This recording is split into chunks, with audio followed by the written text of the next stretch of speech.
आजच्या या सखोल चर्चेच्या सत्रात सगळ्यांचं स्वागत आहे. आज आपण एका अत्यंत रहस्यमय आणि थरारक अशा साहित्यिक उतार्याचं विश्लेषण करणार आहोत. हो, नक्कीच. हा उतारा वाचताना खरंच अंगावर काटा येतो. हो ना? म्हणजे एका पुस्तकातल्या पृष्ठ क्रमांक 50 वरचा हा प्रसंग आहे. यात एक अत्यंत भयंकर रहस्य आहे. बाजिंद या एका शब्दाभोवती फिरणारं हे रहस्य आहे. आणि त्यातून उलगडणारी मानवी जगण्याची धडपड सुद्धा यात खूप छान दिसते. अगदी. ठीक आहे, आपण याचं सविस्तर विश्लेषण करूया. सुरुवातीला जो प्रसंग समोर येतो ना, तो मेंदूला एकदम सुन्न करणार आहे. एक जखमी योद्धा आणि एक हरवलेली जवळची व्यक्ती. आणि सगळ्यात धक्कादायक म्हणजे मृत्यूला हसत हसत कवटाळायला तयार असलेला एक माणूस. तेच तर. म्हणजे खंडोजी नावाचा हा योद्धा एका व्यक्तीला जमिनीवर ठेवत आहे आणि त्या व्यक्तीने नुकतीच स्वतःच्या छातीत तलवार खुपसून आत्महत्या केली आहे. हे वाचतानाच खूप भयानक वाटतं. नक्कीच. या कृतीमागचं जे मानसशास्त्र आहे ना, ते खूप अस्वस्थ करणार आहे. म्हणजे विचार करा, एक जंगली माणूस ज्याला जंगलात कसं जगायचं हे पक्क ठाऊक असतं. हो, त्याची जगण्याची प्रवृत्ती किंवा सर्व्हायव्हल इन्स्टिंक्ट खूप जास्त असते. अगदी बरोबर. ती सामान्य माणसापेक्षा कितीतरी पटीने अधिक असते. पण असा माणूस स्वतःच्याच छातीत हत्यार खुपसून घेतो. स्वतःला संपवणं ही काही सोपी गोष्ट नाहीये. अजिबात नाही. त्यासाठी केवढी मानसिक ताकद लागली असेल. हो ना. आणि यावरून एक महत्वाचा प्रश्न निर्माण होतो. मृत्यूची भीती मोठी की बाजिंदची दहशत? बापरे, हा प्रश्न खरंच अंगावर शहारे आणतो. हो, कारण मानवी स्वभाव सहसा कोणत्याही परिस्थितीत जीव वाचवण्यासाठी धडपडतो.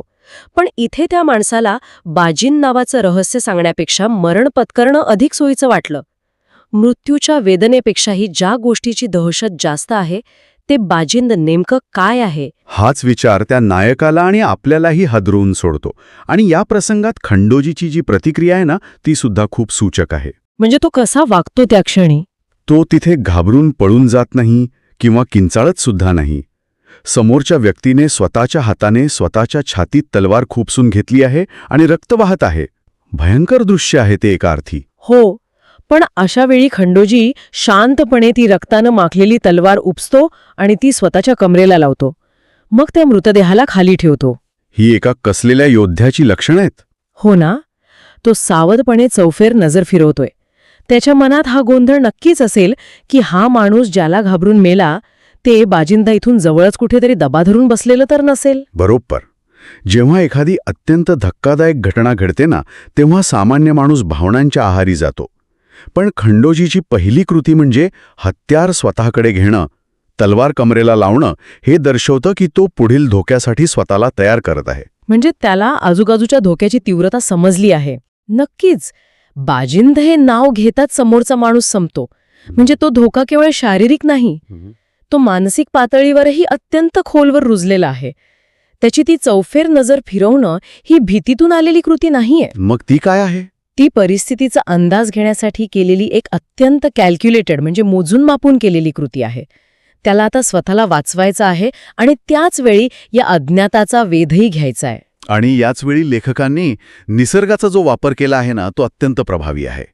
सूर्य मावळीकडे झुकला आहे, जंगलातील झाडे झुडपे काळवंडली आहेत. यालाच साहित्यामध्ये पॅथेटिक्स फॅलेसी असं म्हणतात, जिथे निसर्ग आणि मानवी भावना एकमेकांचे प्रतिबिंब बनतात. हो, म्हणजे एकीकडे खंडोजीच्या मनात प्रश्नांचा अंधार आहे आणि दुसरीकडे प्रत्यक्ष निसर्गातही अंधार पसरत आहे. जंगलातील ती भयान शांतता वाचताना एक प्रकारची घुसमट जाणवते. जसजसा अंधार वाढतो तसतशी परिस्थिती अधिक कठीण आणि गूढ होत जाते. दिवसा जंगलातील धोके दिसू शकतात, पण रात्रीच्या अंधारात प्रत्येक सावली मृत्यूचा सांगावा वाटू शकते. प्रकाश आणि अंधार यांची लढाई सुरू असतानाच खंडोजीच्या मनातही जगण्याची धडपड आणि मृत्यूची भीती यांचा संघर्ष सुरू आहे. इथेच खरी रंजकता वाढते, कारण या मानसिक आणि नैसर्गिक संघर्षासोबतच एक अत्यंत गंभीर शारीरिक संघर्षही सुरू आहे. खंडोजीच्या पायात चक्क एक बाण घुसलेला आहे. बापरे. म्हणजे रोजच्या जीवनात रस्त्यावरून चालताना पायात काटा घुसला तरी आपण जागेवर थांबतो. तेच तर. पण इथे या माणसाच्या पायात बाण घुसलाय आणि तो काय करतो? तो फक्त एक दीर्घ श्वास घेतो आणि जंगलातील पाला त्या जखमेवर बांधतो. एखादा माणूस एवढ्या शारीरिक वेदना कशा सहन करू शकतो? ही मानवी शरीराची विलक्षण अवस्था असते. वैद्यकीय भाषेत सांगायचं तर अशा परिस्थितीत शरीरात ॲड्रिनॅलिन नावाचं संप्रेरक मोठ्या प्रमाणावर स्रवतं. त्यामुळे वेदनेची जाणीव सुन्न होते का?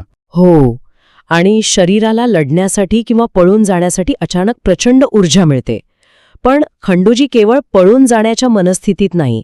पाला बांधण्याची त्याची कृती ही त्याच्या सर्व्हायव्हल इन्स्टिंक्टचं सर्वोच्च उदाहरण आहे. म्हणजे रक्तस्राव थांबवणं ही पहिली गरज आहे हे त्याला माहीत आहे.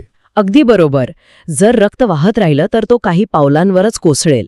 त्यामुळे वेदनेवर लक्ष केंद्रित करण्याऐवजी तो थेट उपायावर लक्ष केंद्रित करतो. हा प्रवास एका सामान्य माणसाचा असाधारण नायक बनण्याकडचा आहे, जिथे शारीरिक वेदनेपेक्षा ध्येय अधिक प्रबळ ठरतं. त्याच्या डोक्यात नेमके कोणते विचार सुरू आहेत हे पाहणंही रंजक आहे. तो नदीच्या विशाल पात्राकडे पाहत उभा आहे. आणि त्याच्या मनात विचारांचं मोठं काहूर माजलं आहे. हो, प्रामुख्याने 2 मोठे प्रश्न त्याला सतावत आहेत. पहिला प्रश्न म्हणजे सावित्री कुठे गेली असेल. यातून समजतं की तो एकटा नाहीये. सावित्री नावाची व्यक्ती त्याच्या सोबत होती, जी आता बेपत्ता आहे.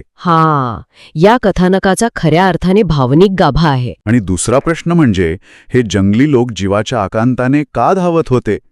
हे दोन्ही प्रश्न बाजिंद या एका गूढ शब्दाशी जोडले गेले आहेत. माणसावर स्वतःचा जीव वाचवण्याची वेळ येते ना, तेव्हा तो सहसा इतर सर्व गोष्टी विसरतो. पण खंडोजीला स्वतःच्या जीवापेक्षा सावित्रीची चिंता अधिक आहे. हे मानवी नातेसंबंधांचं खूप गहिरं रूप आहे. खरंय.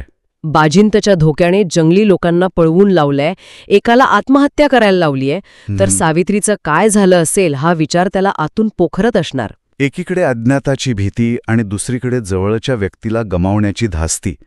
अशावेळी माणूस कोलमडून पडतो. पण तो जो निर्णय घेतो ना, तो थक्क करणारा आहे. कोणता निर्णय घेतो तो? तो ठरवतो की हा बाजिंद काय प्रकार आहे हे शोधून काढलंच पाहिजे. पायात बाण आहे, रात्र होत आहे, तरी तो माघार घेत नाही. तो थेट त्या खळाळत्या नदीच्या पात्रात उडी घेतो. बापरे, एवढ्या अंधारात आणि जखमी अवस्थेत पाण्यात उडी घेणं म्हणजे मृत्यूला आमंत्रण देण्यासारखं आहे. हो ना. पण जर आपण याला व्यापक दृष्टिकोनातून पाहिलं तर हा निर्णय तर्कशुद्ध वाटत नसला तरी तो एकमेव पर्याय असू शकतो. जमिनीवर राहणं म्हणजे त्या जंगली लोकांसारखं बाजिंदची शिकार होणं. म्हणजे पाण्यात उडी घेणं हा एक जुगार आहे तर. हो, पण त्यात किमान जगण्याची आणि सत्य शोधण्याची अंधुकशी आशा तरी आहे. नदीचं पात्र हे प्रवाहाचं आणि एका अज्ञात दिशेकडे जाण्याचं प्रतीक आहे. त्याला एका जागी थांबून मृत्यूची वाट पाहायची नाहीये. पाण्यामध्ये पडल्यानंतरचं त्याचं वर्णन खूप तांत्रिक आणि वास्तववादी आहे. तो नदीचा काठ नजरेसमोर ठेवून तिरकस पोहायला सुरुवात करतो. पायात बाण असताना नदीत पोहणं ही कल्पनाच अंगावर काटा आणते. हे जलतरणाचं आणि नदीच्या प्रवाहात तग धरून राहण्याचं एक अत्यंत महत्वाचं सर्व्हायव्हल स्किल आहे. म्हणजे तो प्रवाहाच्या विरुद्ध पोहत नाहीये. नाही, खळाळत्या नदीत प्रवाहाच्या विरुद्ध पोहल्यास तुमची सर्व ऊर्जा काही क्षणात संपुष्टात येईल आणि तुम्ही बुडाल. आणि नुसतं प्रवाहाच्या दिशेने वाहत राहिलं तर नदी कुठे नेऊन आपटेल याचा अंदाज नसतो. म्हणूनच तो तिरकस पोहतोय. हो, काठ नजरेसमोर ठेवून तिरकस पोहल्यामुळे पाण्याची गती तुम्हाला पुढे नेतेच, पण त्याच वेळी तुम्ही हळूहळू किनाऱ्याजवळही पोचता. यात ऊर्जेची बचत होते. एका जखमी योद्ध्यासाठी हीच एकमेव योग्य पद्धत आहे. एवढ्या तणावातही त्याचं डोकं अत्यंत शांतपणे काम करत आहे. आणि पाण्यामध्ये असतानाच त्याला काही अंतरावर एक गुहा दिसते. घनदाट जंगलात नदीच्या कडेला गुंफा असणं हे नक्कीच नवल आहे असं त्याला जाणवतं. जंगलाचा भूगोल खंडोजीसारख्या योद्ध्याला उत्तम समजतो. नदीच्या काठावर जमिनीची धूप होत असते, तिथे नैसर्गिक गुहा असणं दुर्मिळ असतं. म्हणजे ती मानवनिर्मित असू शकते. हो, किंवा लपून बसण्यासाठी वापरली जाणारी जागा असू शकते. ती गुहा एक सुरक्षित आश्रयस्थान असू शकतं किंवा मोठा सापळा असू शकतो. बाजिंद्राचं रहस्य तिथे लपलेलं असू शकतं. आणि हे नवल वाटल्यावर तो त्या गुंफेच्या दिशेने पोहायला लागतो. तो गुहेच्या जवळ येतो, त्याचे पाय जमिनीला लागतात आणि दम खात तो त्या गुहेकडे चालू लागतो. इथे हा उतारा संपतो. तर या सगळ्याचा नेमका अर्थ काय होतो? हा प्रवास कोणत्या निष्कर्षापर्यंत नेतो? साहित्याच्या दृष्टिकोनातून पाहिल्यास गुहा हे नेहमीच अज्ञाताचं आणि अंधाराचं प्रतीक मानलं जातं. गुहेत प्रवेश करणं म्हणजे स्वतःच्या सर्वात खोल भीतीला सामोरं जाणं. म्हणजे तो थेट भीतीला सामोरा जात आहे. अगदी बरोबर. पायाची दुखापत, पोहल्यामुळे आलेला थकवा या सगळ्यावर मात करत तो गुहेकडे चालला आहे. हे एका योद्ध्याच्या अदम्य साहसाचं आणि अज्ञाताचा वेध घेण्याच्या प्रवृत्तीचं सर्वोच्च प्रतीक आहे. त्याला उत्तरे हवी आहेत आणि त्यासाठी तो कोणतीही किंमत मोजायला तयार आहे. एका छोट्याशा पानावर लेखकाने केवढं मोठं विश्व उभं केलं आहे. या सखोल चर्चेतून हे स्पष्ट होतं की यात दडलेले अज्ञात भय, मृत्यूचा स्वेच्छेने केलेला स्वीकार, सावित्रीची चिंता आणि बाजिंदची अदृश्य दहशत या सगळ्याचं अत्यंत सूक्ष्म चित्रण आहे. साहित्यातून मानवी स्वभाव, निर्णय क्षमता आणि कठीण प्रसंगात स्वतःला सावरण्याची वृत्ती कशी शिकावी याचा हा उत्तम वस्तुपाठ आहे.